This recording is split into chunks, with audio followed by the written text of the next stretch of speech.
शेमुसी भाग 2 संस्कृत पहला पाठ प्रश्नोत्तर देखिए। एक पदेन उत्तरम लिखत एक पदेन उत्तरम लिखत। ये देखिए आप, अत्र जीवितम कीदृशम जातम, यहाँ जीवन कैसा हो गया है। तो एक पद में उत्तर लिख दोगे इसका। पहली लाइन से किया गया प्रश्न है दुर्वहम, तो लिख दोगे अत्र जीवितम दुर्वहम जातम। दूसरा है अनीशम महानगर मध्य किम प्रचलति, दिन रात महानगर के बीच क्या चल रहा है। तो क्या लिख दोगे, काला यश चक्रम। फिर आ जाएगा आपके कुत्सित वस्तु मिश्रितम किम अस्ति, यानी भक्ष्य कैसा हो गया है या क्या मिश्रित हो गया है। तो आप लिख दोगे भक्ष्यम। अहम कस्मई जीवनम कामय है, हम कैसे जीवन की कामना करें, किसके जीवन की कामना करें। तो आप लिख दोगे मानवाय, कस्मई की जगह मानवाय आ जाएगा। केशाम माला रमणीय, तो आ जाएगा हरित तरुणाम ललित लता नाम च माला रमणीय। दूसरा प्रश्न देखिए, अधोलिखित प्रश्न नाम उत्तराणी संस्कृत भाषा लिखत है। इन प्रश्नों के उत्तर जो हैं संस्कृत भाषा में लिखें। कवि किमर्थम प्रकृति शरणम इच्छति, कवि किस लिए प्रकृति की शरण में जाना चाह रहा है। तो आप आंसर कर दोगे नगरेशु जीवनम दुर्वहम जातम, नगरों में जीवन दुर्वह हो गया है, कठिन हो गया है। अतः कवि प्रकृति शरणम इच्छति, इसलिए कवि जो है प्रकृति की शरण में जाना चाह रहा है। दूसरा देखिए, कस्मात् कारणात् महानगरेषु संसरणम कठिनम वर्तते, किस कारण से महानगरों में घूमना फिरना चलना कठिन हो गया है। तो आंसर आ जाएगा इसका महानगरेषु वाहनानाम अनंता पंक्ते धावन्ति, महानगरों में अनंत पंक्तियां हैं, इसलिए अस्मात् कारणात् तत्र संसरणम कठिनम वर्तते, इसलिए वहां पर चलना फिरना दूभर हो गया है, कठिन हो गया है। तीसरा देखिए, अस्माकम पर्यावरणे किम किम दूषितम अस्ति, हमारे पर्यावरण में क्या क्या दूषित हो गया है। तो पाठ के अनुसार देख लीजिए, अस्माकम पर्यावरणे वायुमंडलम जलम धरातलम भक्ष्यम च सर्व दूषितम अस्ति, सब कुछ दूषित हो गया, वायुमंडल भी हो गया, जल भी हो गया, धरातल भी हो गया, भक्ष्य भी हो गया, सब कुछ दूषित प्रदूषित हो गया है। कवि कुत्र संचरणम कर्तुम इच्छति, कवि कहाँ घूमना चाहता है। तो ये आंसर हो जाएगा इसका, कवि नगरात दूरम एकांत कांतारे संचरणम कर्तुम इच्छति, कवि एकांत स्थान पर चले जाना चाहता है, गांव में जाना चाहता है, नदी नाला देखना चाहता है। स्वस्थ जीवनाय कीदृशे वातावरणे भ्रमणीयम, पांचवे वाला है स्वस्थ जीवन के लिए कहाँ पर घूमना चाहिए, कैसे वातावरण में घूमना चाहिए। तो स्वस्थ जीवनाय खग कुल कलरव गुंजित वन प्रदेशम वातावरणे भ्रमणीयम, जहाँ पर पक्षियों की चहचहाट हो ऐसी जगह पर हमें घूमना चाहिए। अंतिम पद्यांश से कवि का कामना अस्ति, अंतिम पद्यांश में कवि की क्या कामना है। तो अंतिम पद्यांश में क्या देखा गया कवि ने, अंतिम पद्यांश से कवि कामना अस्ति यत् पाषाणी सभ्यता निसर्गे समाविष्टा न स्यात्, कि जो पाषाणी सभ्यता है वो पत्थर में प्रकृति में समाविष्ट न हो जाए। मानवाय जीवनम कामय जीवनम मरणम न, मानव के जीवन की कामना करनी चाहिए, मृत्यु की कामना हमें नहीं करनी।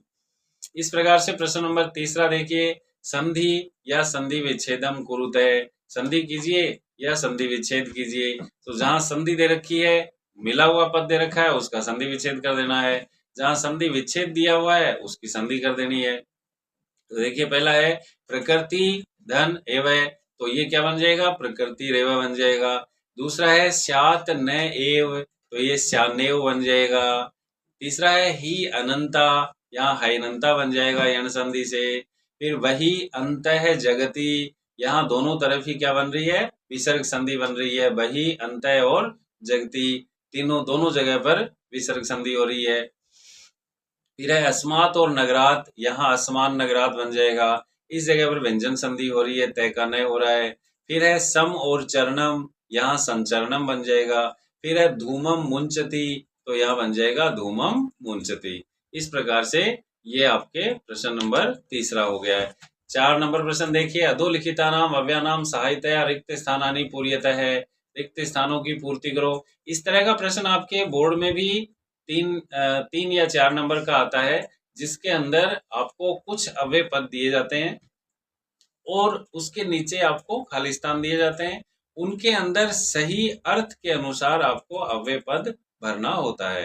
तो यहाँ पर देख लीजिए, भृशम दिया है, यत्र दिया, तत्र दिया, अत्र, अपि, एव, सदा, वही। ये जितने भी लगभग 50 से 60 अपने अव्यय शब्द हैं, कुछ कत्वा प्रत्यय, तुमुन प्रत्यय और लेप प्रत्यय ये लगने के बाद भी अव्यय शब्द बनते हैं।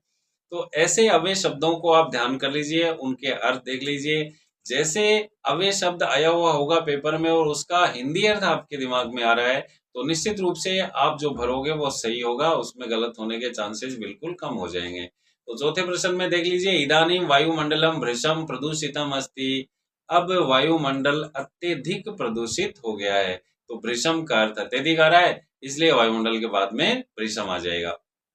दूसरा देखिए, अत्र जीवनम दुर्वहम अस्ति। जीवनम दुर्वहम अस्ति, खालिस्तान दिया हुआ है, यहाँ से अत्र कर दीजिए।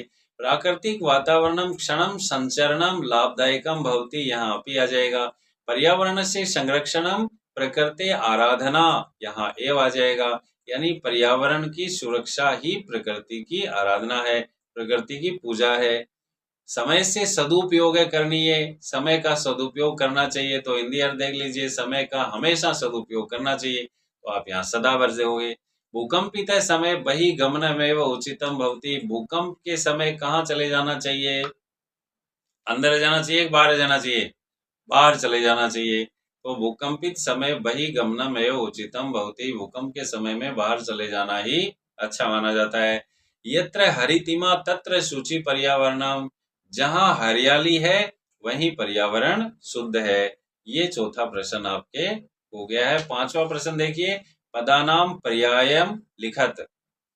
यहाँ पर आपको इन पदों का पर्यायवाची शब्द लिखने हैं। जैसे सलीलम पद आया, तो सलीलम का क्या कर दोगे? जलम हो जाएगा। आम्रम का रसालम हो जाएगा। वनम का कांतारम हो जाएगा। शरीरम का तनु हो जाएगा। आया हुआ ना पाठ में, तनु पेशेत है, तो शरीरम का तनु हो जाएगा। कुटिलम का वक्रम हो जाएगा और पाषाण का प्रस्तर हो जाएगा। प्रस्तर क्या होता है? पत्थर होता है, पाषाण भी पत्थर होता है। इसी का दूसरा पाठ देखिए, अधोलिखित पदानाम विलोम पदानी पाठा चित्वा लिखत। इन पदों के विलोम शब्द आपको छांट करके लिखने हैं। तो शुक्रम का, शुक्रम आसान होता है, तो इसका दुर्वम हो जाएगा, दुष्कर हो जाएगा। दूषितम का सूची हो जाएगा। गृहणंती का मुंचती हो जाएगा। निर्मलम का समलम। दानवाय का मानवाय और शांता का अनंता हो जाएगा। 6 नंबर प्रश्न देखिए, उदाहरणम अनुसृत्य पाठा चित्वा च समस्त पदानी समास नाम च लिखते। उदाहरण के अनुसार पाठ में से चुनकर समस्त पद या समास, समस्त पद लिखने हैं और समास का नाम लिखना है। तो देखिए आप पहले वाले में देखिए, एक में तो दिया हुआ है इधर मलिन सहितम, तो समलम हो गया और अव्ययीभाव समास हो गया। फिर दूसरे में देखो, हरिता च ये तरव है, तेसाम, यहाँ षष्ठी विभक्ति लगी हुई है। हरिता च ये तरव हरित तरुणाम। तो जो मूल शब्द समस्त पद का दिया हुआ है उसमें जो विभक्ति लगी हुई है वैसी विभक्ति आप तेसाम में लगा सकते हो। जैसे तासाम लगी हुई है, तेसाम लगी हुई है, तम लगी हुई है, तो ये विभक्ति तो मूल शब्द के अनुसार आएगी। और बाकी का विशेषण और विशेष ही आ रहा है इसमें। तरु कैसे है? तरु पेड़ होता है। पेड़ कैसा है? पेड़ हरा है। तो हरिता तरवय एक विशेषण हुआ, एक विशेष्य हुआ, तो दोनों मिलकर के हरित तरुणा बन गया। विशेषण और विशेष्य का संयोग जहाँ होता है वहां कर्मधारय समास होता है, तो कर्मधारय समास हो जाएगा। फिर है ललिता च है या लता, जो लता ललित है, जो सुंदर है, तो सुंदर है जो लता, मतलब कर्मधारय समास हो गया। वही विशेषण और विशेष्य का जोड़ हो रहा है। ऐसे ही आ गया रहा नवा मालिका, तो नव मालिका बन गया, यहाँ भी कर्मधारय समास है। फिर है धृत सुख संदेशम ये न है तम, तो तम क्यों आया? क्योंकि ये शब्द जो है धृत सुख संदेशम, ये द्वितीय विभक्ति का आया हुआ है, इसलिए यहाँ पर तम दिया है। तो धृत सुख संदेशम ये न, जो सुख का संदेश धारण करती है, बहुब्री समास हो गया। बहुब्री समास कहाँ होता है? जहां पर पहला और दूसरा पद मिलकर किसी तीसरे पद की विशेषता बता देते हैं। और कजलम इव मलिनम, काजल की तरह काला। काजल की तरह काला कौन? ये कर्मधारय समास हो गया। किनकी बात की गई है? धुआं की बात की गई है। और दुर्दांतई दशनई, भयंकर दांतों से। दांत कैसे? भयंकर।